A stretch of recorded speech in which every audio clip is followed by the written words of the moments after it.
በቃ ይሄ ነው መልስሽ? ያ ሁሉ ነገር እንደዚህ እንደ ቀልድ በቃ ማለት ነው? አዎ አቶ አምነን፣ ከዚህ በኋላ እንደዚህ እንቀጥላለን። ቤሌ እኔ እኮ አፈቅርሻለሁ። ምን?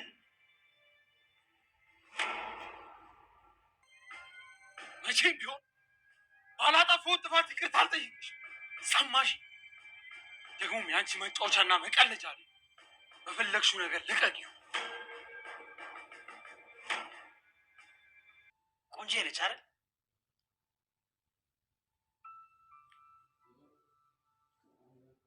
ግን ለምን ጠየቀኝ? ወንድሜ ደግሞ እመራለሁ። አሁን ነች አይደለችም ብለህ ትመልስልኝ። አዎ ቤሌ ቆንጆ ናት። እኔ እኮ ነግሬያት ነበር ግን አላመነችኝም። እኔ የምለው ቤሌ፣ ባለፈው ለማርያ የሰጥሻት መልስ ትክክል ነው? ባለፈው ለታ ስንጫወት ፍቅረኛ የለኝም ብለሽ ነበር። አንቺን የመሰለሽ ቆንጆ እንዴት ፍቅረኛ የላት? ያውም እንደዚህ ቆንጆ እየሆንሽ። ይቅርታ። ማን ፈልጋ የደወልከው? አንቺን ነው። እባክሽ ይቅርታ። እኔ እኮ ይቅርታ የሚለውን ቃል ስሰማ ስልክ ተሳስተህ እንዳይሆን ብዬ ነው። ደክሞሽ አያውቅም? ደክሞኛል። ይሄ ቪዲዮ መለቀቁ እኔን የሚያስፈራራኝ መስሎሽ ከታይሽ ተሳስተሻል።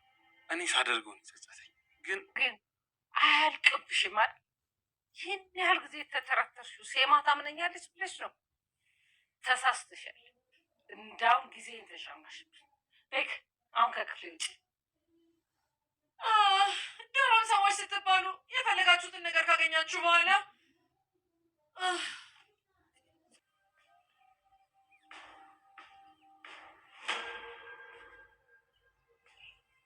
ባሩክ ልቀቀኝ እንጂ። ውይ እረሳሁት እኮ የራሴ እጅ መስሎኝ እኮ ነው።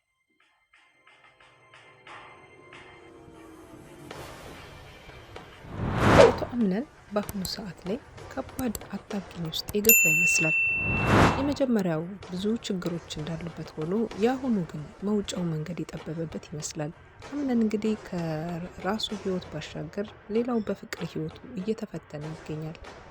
አምነን እንግዲህ በአሁኑ ሰዓት ሌላው ነገር ደግሞ ወንድሙ ባሮክ በጣም ከባድ መጥፎ ሀሳቦችንና መጥፎ ተግባሮችን በሱ ላይ ለመፈጸም ቀን እየቆረጠለት ይገኛል። በአሁኑ ሰዓት ባሮክ ሌላው ከድርጅቱ ባሻገር ቤለን የእሱ መሆኗንና እንደሚያፈቅራት ሲሰማ ዛሬ በጣም በግርምት እያየ ነበረ። አፈቅርሻለሁ የሚለው ቃል ለሱ ግራ በተጋባ ስሜት ውስጥ ሆኖ ብዙ ነገሮችን ሊያዳምጥና ላይ ሞክሯል። ምክንያቱም ደግሞ በአሁኑ ሰዓት ባሮክ እንግዲህ ለቤለን የተለየ ስሜት እየተሰማው ይመስላል። እጇን ሲነካ አይቶት ነበርና አምነን ይሄንን ነገር እጅግ በጣም ተናዶ ስለነበረ ቤለንን እንግዲህ መንገድ ላይ ሲያገኛት ጠይቋት ነበረ። ይህንን ያደረገበት ምክንያት አምነን ይህንን ክፍተትና እችንን ትንሽዬ የጋራ መኮራረፋቸውን ትተው ወደ መጀመሪያ ወደ ቀደመ ፍቅራቸውና ህይወታቸው እንዲመለሱ እየጠየቃት ነበር። ግን ደግሞ በመሀል ላይ አንተ እኮ ነው ፍርሻ ያደረግከው፣ አንተ ነህ አለመግባባት እንዲፈጠር ያደረግከው፣ በመካከላችን ያለውን ክፍተት የፈጠርከው አንተ ነህ፣ ለዚህ ሁሉ ተጠያቂ በማለት ቤለን እንግዲህ ስትመልስለት ነበር። ቤለን ያለችው ነገር ትክክል ቢሆንም ግን ደግሞ በዚህ ያክል ለአምነን እንደዚህ መግፋት እንዳልነበረባት የሚያሳዩ ብዙ ነገሮች አሉ።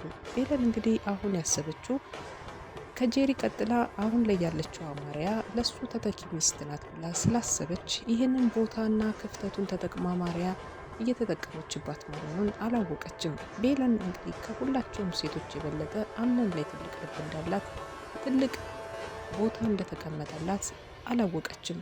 እሷ ብቻዋን እያፈቀረችው እየገፈተራት እያለች የመሰላት ቤለን አሁን ላይ እየራቃት ሲመጣ የበለጠ ፍቅሯ እንዳገረሸባት የሚያስታውቅ ነው። ንዴቷ፣ ቁጣዋ፣ ሁሉ ነገር ቤለን ላይ ይታወቃል ማለት ነው። ምክንያቱም ደግሞ እየራቃት በሄደ ቁጥር አሁን ላይ ፍቅሯ እየጨመረባት ለምንድን ነው የሚጠሉንን ሰዎች የሚገፉንን ሰዎች መጥላት የማይቻል በማለት ሀሳቧን ለመግለጽ ለብቻዋ ስትሞክር ነበር። ራሷን እያዳመጠችም ይሄን ነገር እያሰበች ነበር።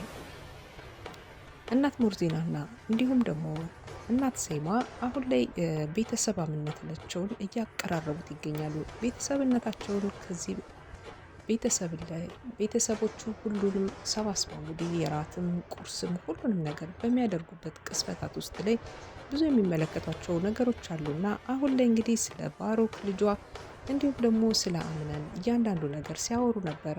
ባሮክና አምነን እንግዲህ በአሁኑ ሰዓት ወንድማማቾች እንደሆኑ ከእናት ሴማ ውጭ ሌሎቹም ባያውቁም እናት ሴማም እንግዲህ እስካሁን ድረስ አላወቀችም። የሞርዚና ድብቅ ልጇ ነው ተብሎ እስካሁን እዚህ ቤት ተቀምጧል።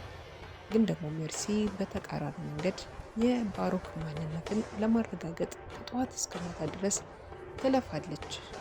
ዋናውን ነገር ካገኘሁኝ ይህንን ሁሉ ነገር አፈነዳለሁ ስትል ብዙ ነገሮች የተደበቁ ነገሮችን ለማምጣት እየሞከረች ነው።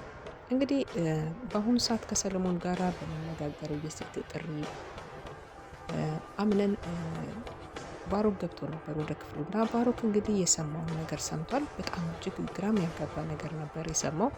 ብዙ ነገሮችን ከሰማ በኋላ አምነን ማስቀየር ችሏል ማለት ነው። ነገሮችን ለማስቀየር ችሏል። ሲፈን ትባል አንድ ነበረች ሞግዚት ሆና እናቷ እኛ ቤት ትሰራ ነበር፣ ግን ደግሞ ባልታወቀ ምክንያት ህይወቷ ያልፋል። አሁን ያች ልጅ እኔን እያጠቃች ነው አድጋ በማለት ለባሮክ እንግዲህ የነገረው ንግግር ባሮክን በፈገግታ ያስቆታል ማለት ነው። ምክንያቱም ደግሞ ባሮክ ያለበት ችግር የመሰለው አምነን እንግዲህ ሰው እንደገደለ ማሊክን እንደገደለው የታወቀ ቢሆንም ግን ደግሞ በዚህ መካከል ላይ ይሄንን ነገር እንደዋሸውና አስመስሎ አሁንም ነገሮችን እንደደባበሰበት እየመሰለው ይገኛል ማለት ነው። ባሮክ እንግዲህ የነገረውን ነገር ሊያምን አልፈለገም።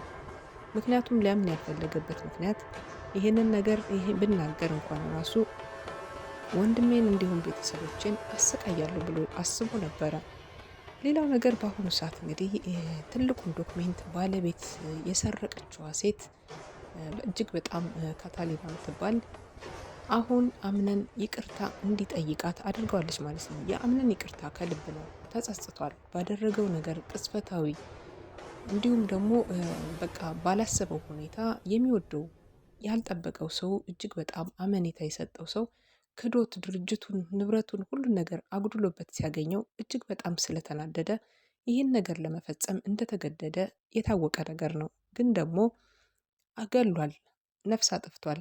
ከዚህ ባሻገር ደግሞ አምነን እንግዲህ ንዴቱን በልኩ ማድረግና ትዕግስተኛ ሆኖ ነገሮችን መከታተል ማየት ሲችል በግልፍተኝነት የሚያደርጋቸው ነገሮች ዋጋ እያስከፈሉት ነው። አንድም ፍቅሩን አሳጥቶታል፣ ሁለተኛም ደግሞ በአሁኑ ሰዓት ላይ እንግዲህ የሰው ህይወት እንዲጠፋ በእጁ ላይ ሆኗል ማለት ነው። ግን ደግሞ ካታሊና በአሁኑ ሰዓት የሰውየው አክስት ናት፣ የሟቹ አክስት ሆና እዚህ ጋር ነገሮችን በሌላ መንገድ አቅጣጫ እየተከታተለች ትገኛለች። በስልክም ይሁን በየትኛውም ካሜራ እንደተቀዳ ባይታወቅም አምነን እንግዲህ በሽጉጥ ተኩሶ ሲገለው ሆን ተብሎ ተቀናብሮ ወይም ደግሞ ለዚህ ዓላማ ሴራ ተደርጎ የተሰራ አንድ ነገር እንዳለ የሚያስታውቅ ነገር ነው። ምክንያቱም በዛ ሰዓት ድርጅቱ በሚዘረፍ ሰዓት የነበረችዋ አንድ ሴት ነበረች። ያን ዶክሜንት የወረወረችው ወደዚህ መኪና ውስጥ ስለነበረ ያንን መኪና እንግዲህ ማሊክ ይዞ እየበረረ ሲሄድ አምነን ከኋላው ሲከተለው ለረጅም ሰዓታት አይተን ነበር።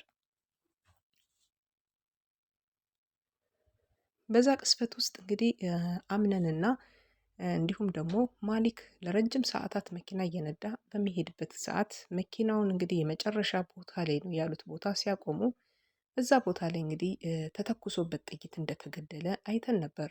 እርግጠኛ ነኝ ሽጉጡ ላይስ ምን ተገጥሞበት ይሆን? የእውነት ቀለሃ ይኖረው ይሆን የሚለውም አጠራጣሪ ነገር ነው። ማሊክ እንግዲህ ሞቷል ብለው ቢሉም ማሊክን እንግዲህ በተለየ ዘዴና በተለየ ሁኔታ ቀብሩን እንግዲህ ፈጽመውታል እነሱም። ቢሆንም ደግሞ አሁን ላይ ያለው ነገር እያንዳንዱ ነገር አሳሳቢ እንደሆነ ካታሊና ስትናገር ታስታውቃለች ማለት ነው።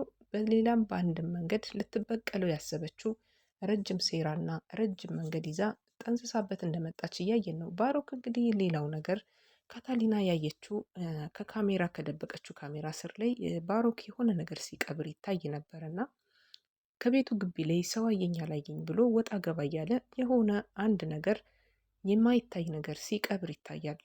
ቆፈር ቆፈር አድርጎ ከዛፎቹ ስር ላይ ቆፍሮ የሚቀብረውን ነገር እሷም ራሱ ግራ በተጋባ ስሜት ውስጥ ይሄስ ምን እየቀበረ ነው በማለት ስትመለከተው ነበር። እንግዲህ እዛ ቤት ውስጥ ላይ የሚደረገውን ንግግር እዛ ውስጥ ላይ ሚስጥራዊ ነገሮችን በሙሉ እየተከታተለች ትገኛለች ካታሊና ማለት ነው። ይሄ ነገር ደግሞ ማንም ሰላይን ሳትፈልግ እያንዳንዱ ነገር በእሷ ወጥመድ ውስጥ እንዲገቡላት እያደረገቻቸው ትገኛለች። ይሄ ወጥመድ ያዘጋጀችው ለመላ ቤተሰቡና እንዲሁም ደግሞ አምነንን ጭምር ያካተተ ሲሆን አምነን በአሁኑ ሰዓት ላይ በጣም አጣብቂኝ ውስጥ ተገኝቶ ነው ያለው። ምክንያቱም ደግሞ በተለይ ደግሞ ቤለን የእሱን ፍቅር ገፍታ የምትሄድ ወይም ደግሞ አሁን እያያት እንዳለው ከባሮክ ጋራ እሱን ለማናደድ ብላ የምትቀጥል ከሆነ በእርግጠኝነት ነው አምነን እጁን ለፖሊስ ሰጥቶ ወደ ፖሊስ ጣቢያ ይገባል። ምክንያቱም ደግሞ በአሁን በኋላ ምንም አይነት ተስፋ ያለውና እንዲሁም የሚያፈቅራትን ሴት ከማጣት የበለጠ ህመም እንደሌለ ስለሚሰማው ከዚህ በኋላ እንግዲህ እርግጠኛ ነኝ የመቆያ ጊዜውን ራሱ አይፈልገውም ማለት ነው። ማርያም በሌላ በኩል እናት ሴማ ላይ ሄዳ ወደ ሀገሯ ለመመለስ እንደፈለገች እና ምንም አይነት ጊዜና ምንም አይነት ነገር እየሰጣት እንዳልሆነ ጭራሽ ምንም እየተንከባከባት እንዳልሆነ ለእናት ሴማ እንግዲህ ወሬ ብላ ስትነግራቸው ነበር። እናት ሴማም ይሄንን ነገር ሰምተው አምነንን እንደሚፈልጉት ጥሪ ብለው አምነንም ወደ እናት ሴማ ክፍል ሄዶ ሲያወሩት ነበረ። አምነን እንግዲህ ይሄንን ነገር ለምን ተውካት በማለት ማርያን እንግዲህ እንዲንከባከብ ተነግሮታል ማለት ነው። እሱም ደግሞ እሺ አያቴ እውነት ነው ጊዜ አልሰጠኋትም በማለት አያቱን እንግዲህ አባብሎ ተመልሷል ማለት ነው። ከዛም በኋላ ማርያን እንግዲህ በስነ ስርዓት ሲያወራት ነበር። አብሮ አደጌ ሲላት አልተደሰተችም። በጣም ተቆጥታ ሁለተኛ ይሄንን ቃል እንዳትደግመው በማለት አምነንን ስታስጠነቅቀው ነበረ።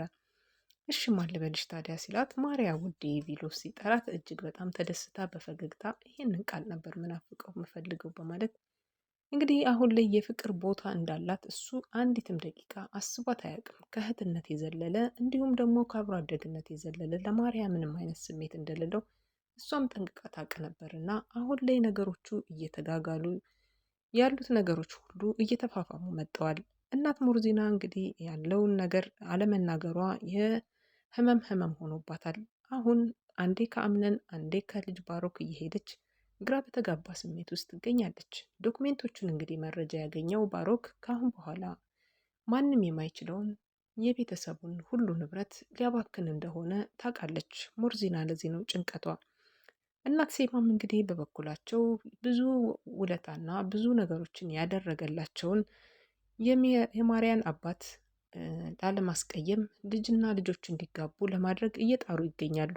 ዋናው ባለቤቱ አምነን ግን በአሁኑ ሰዓት እንግዲህ ለዚህ አይነት ነገር ዝግጁ አለመሆኑንና ከሱ ህይወት ውስጥ ያለችው ቤለን ብቻ እንደሆነች ይህንን ነገር ያውቃል። እነሱ ግን ይህንን ነገር የተረዱ አይመስሉም። በአጠቃላይ ቤቱ እንግዲህ ዛሬ ያቀረብኩላችሁ ይህን ይመስል ነበር። በቀጣይ ደግሞ ይዤላችሁ እመጣለሁ ማለት ነው። እስከዛው ሰናይ ቆይታ